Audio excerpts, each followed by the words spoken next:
Penghematan paling signifikan merujuk pada data Kementerian Pan-RB terjadi pada anggaran perjalanan dinas secara nasional, yaitu 1,94 triliun.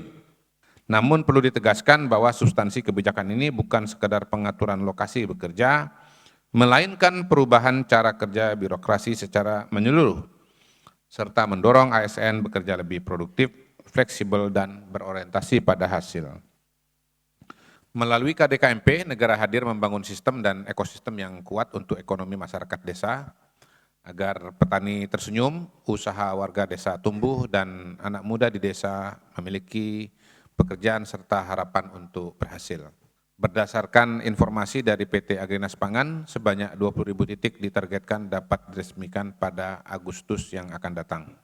Pelamar yang lolos akan berstatus pegawai BUMN di bawah PT Agrinas Pangan dengan skema perjanjian kerja waktu tertentu selama 2 tahun, sesuai dengan perencanaan program pada masa penguatan awal koperasi. Mereka bukan berstatus ASN, P3K, maupun CPNS. Layanan publik secara nasional tetap stabil selama pelaksanaan WFH.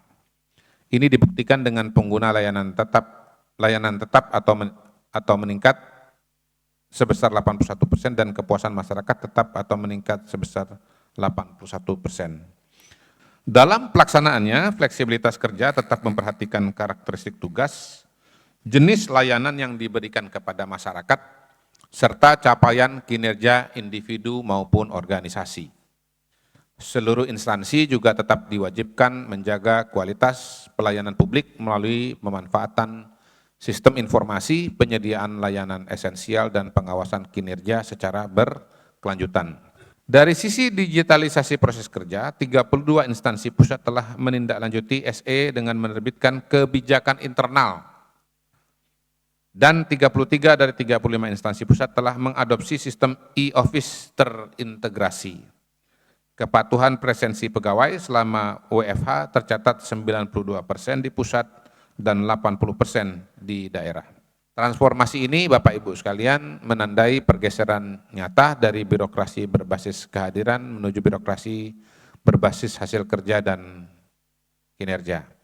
Dari proses manual menuju digital yang terdokumentasi, serta dari silo instansi menuju kolaborasi lintas sistem dan data. Bagi keluarga yang setiap hari menghitung pengeluaran dengan cermat, itu adalah penghematan yang berarti, ya. Dan angka itu bukan sekedar kalkulasi di atas kertas, melainkan kenyataan yang akan dirasakan langsung oleh masyarakat di lapangan. Selisih harga ini bukan sekedar angka, ini stimulus ekonomi mikro yang nyata bagi jutaan keluarga di Indonesia. Transformasi ini, Bapak Ibu sekalian, menandai pergeseran nyata dari birokrasi berbasis kehadiran menuju birokrasi berbasis hasil kerja dan kinerja. Dari proses manual menuju digital yang terdokumentasi, serta dari silo instansi menuju kolaborasi lintas sistem dan data. Hasil evaluasi, setidaknya ada 5 poin hasil evaluasi yang perlu kami sampaikan, Bapak Ibu sekalian. Langkah efisiensi berhasil diterapkan secara luas. 113 instansi membatasi fasilitas kantor, 109 membatasi kendaraan dinas, dan 106 membatasi perjalanan dinas. Kedua, penghematan energi dan operasional mencapai 1,95 triliun untuk perjalanan dinas. Dan ini tadi masih dengan yang melaporkan sekitar 20%. Jadi kalau 100% ya matematika sederhananya bisa sampai 10 triliun. Ketiga, kinerja organisasi tetap terjaga, lebih dari 95% instansi pusat dan lebih dari 8% pemerintah daerah berhasil mencapai target kinerja dan anggaran. Keempat, hingga 8 Juni 2026 sebanyak 1.061 unit telah beroperasi tersebar di 2 provinsi, 530 unit di Jawa Timur dan 531 unit di Jawa Tengah. Pada 16 Mei yang lalu, Presiden Prabowo Subianto telah meresmikan operasionalisasi 1061 KDKMP di lokasi Desa Ngelawak, Nganjuk, Jawa Timur. Sebanyak 23.010 titik sedang dalam proses pembangunan, dengan 12.232 titik di antaranya telah rampung secara fisik dan kini memasuki tahapan persiapan operasional.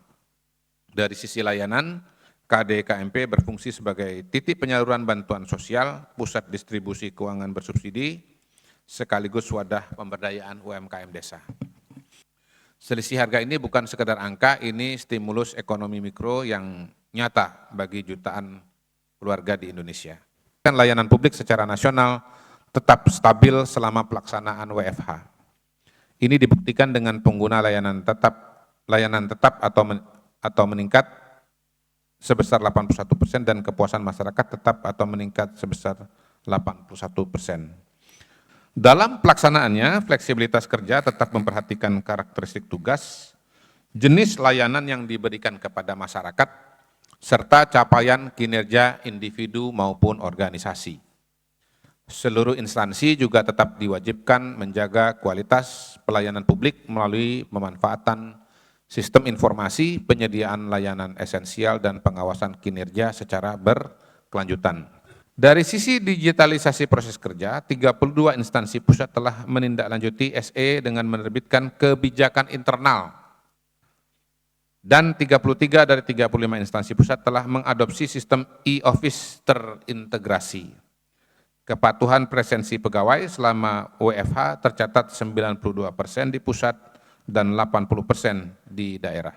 Transformasi ini, Bapak Ibu sekalian, menandai pergeseran nyata dari birokrasi berbasis kehadiran menuju birokrasi berbasis hasil kerja dan kinerja. Dari proses manual menuju digital yang terdokumentasi, serta dari silo instansi menuju kolaborasi lintas sistem dan data. Penghematan paling signifikan merujuk pada data Kementerian Pan-RB, terjadi pada anggaran perjalanan dinas secara nasional, yaitu 1,94 triliun.